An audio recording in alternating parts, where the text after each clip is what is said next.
अवधूत चिंतन श्री गुरुदेव दत्त श्री स्वामी समर्थ।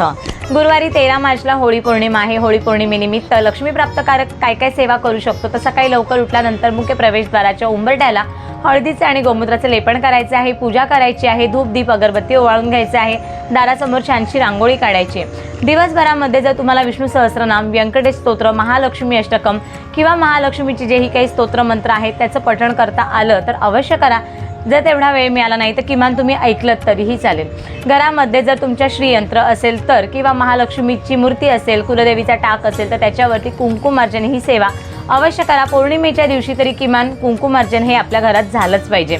त्याचबरोबर जर तुमच्या देवघरामध्ये पितळेचं कासव असेल, जर तुम्ही कुलदेवतेचा कलश मांडत असाल किंवा अन्नपूर्णाची मूर्ती ठेवत असाल तर त्याच्याखालचे जे तांदूळ आहेत ते आपल्याला पौर्णिमेच्या दिवशी बदलायचे असतात।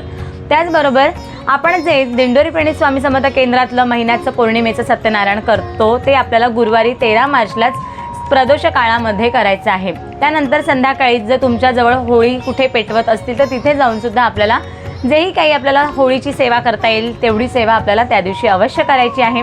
या छोट्या छोट्या सेवा आहेत, परंतु या सेवा केल्यामुळे आपल्या घरामध्ये आपल्या स्वतःमध्ये पॉझिटिव्हिटी येत असते। त्यासाठी दिवसभरामध्ये पौर्णिमेच्या दिवशी ज्याही काही तुम्हाला सेवा करता येतील तर तुम्ही सेवा अवश्य करा।